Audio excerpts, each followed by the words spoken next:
This position is taken from one of my games that I played in the Swedish league in 2021, if I remember correctly. And my opponent in this game had around 2050 elo rating, and we reached this position from d4 c4, and I think my opponent played the Boko Indian defense.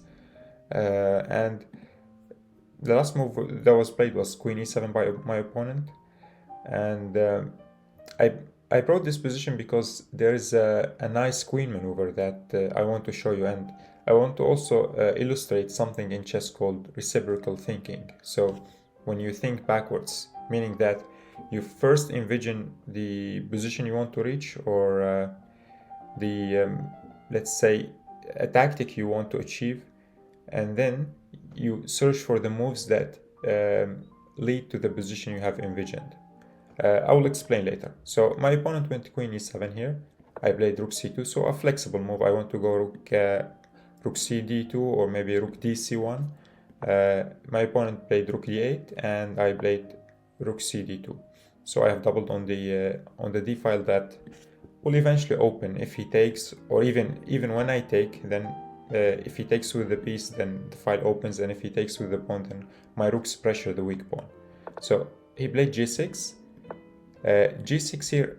So with my move here, I prevented d takes on c4 because I have bishop takes on h7, and then I win his rook.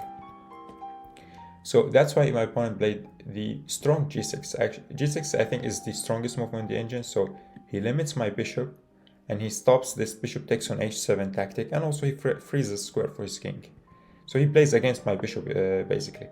After g6, now he could take actually if he wants, and after he takes, then let's say I play a normal move. Then just to illustrate here, bishop takes, rook takes. I have nothing in this position, so I retreated my bishop here to c2. Now he cannot take, and now he played rook d6, and here comes the move that I brought the game for.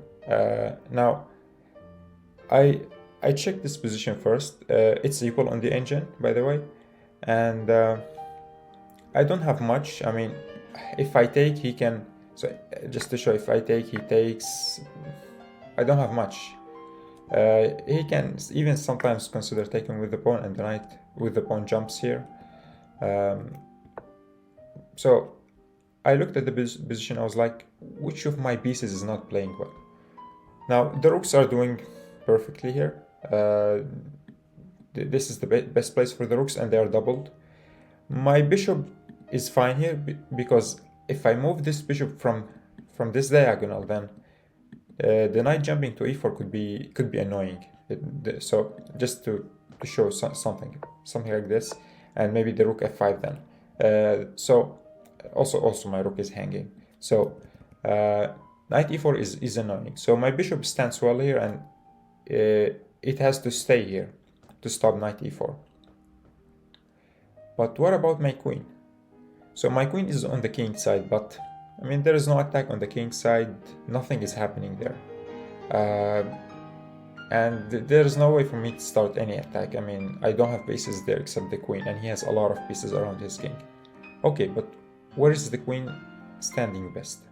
So here I thought, okay, I want to shift my queen to the queen side. But how do I do it? First, I thought of queen f4. So queen f4, queen d5, and then I retreat my queen to c3 here.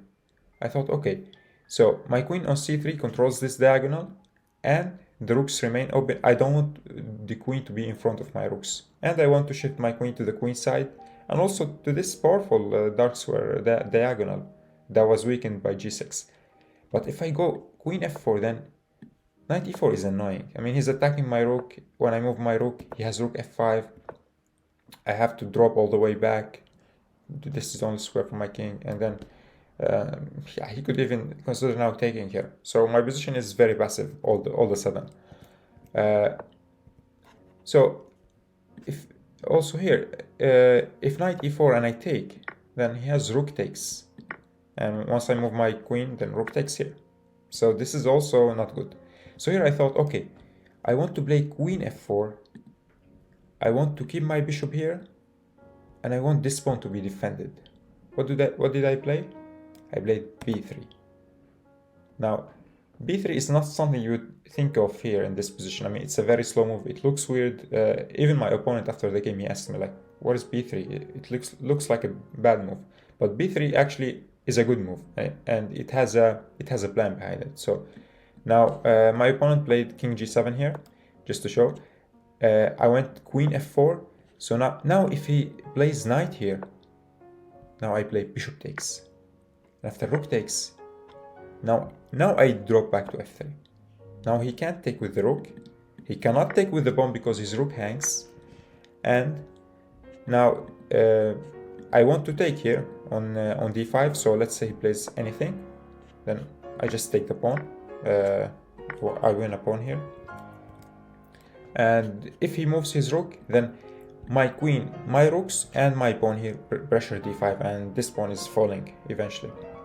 So b3 stops knight e4 and also secures this whole diagonal for my queen. I don't have to go to c3 now. My queen could jump to b2, and you'll see what happens. So queen f4. My opponent played rook d e6 to just get out of the file, and maybe he will able to be capture or do anything with the pawn.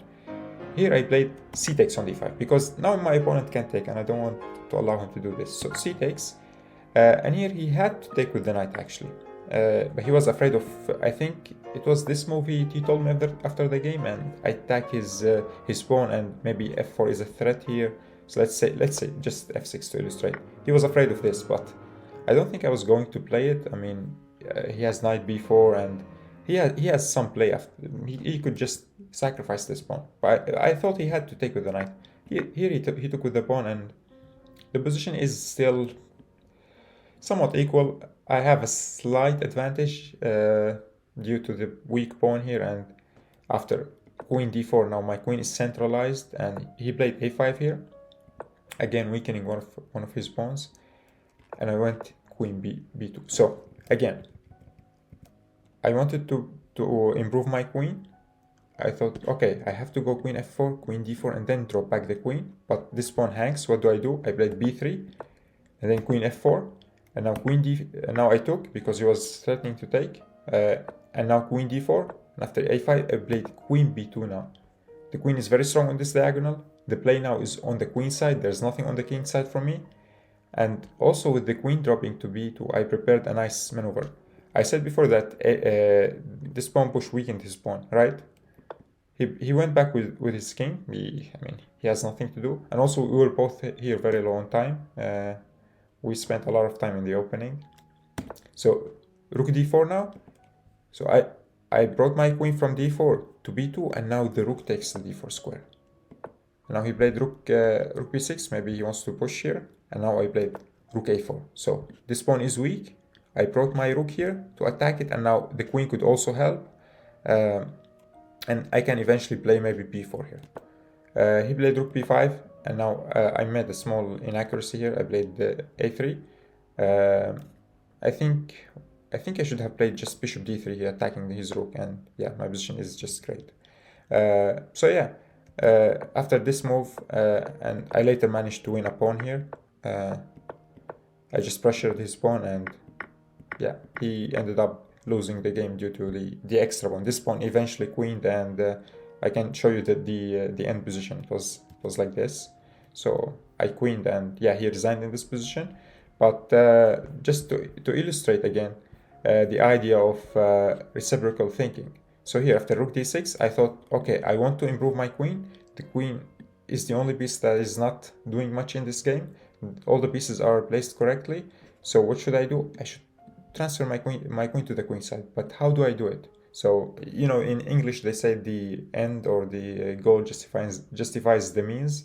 So in reciprocal thinking in chess, you think of your goal, you think of the position you want to reach, and then you think of how to achieve it. So I want to transfer my queen to c3 or to b2 maybe, just to this diagonal on the queen side.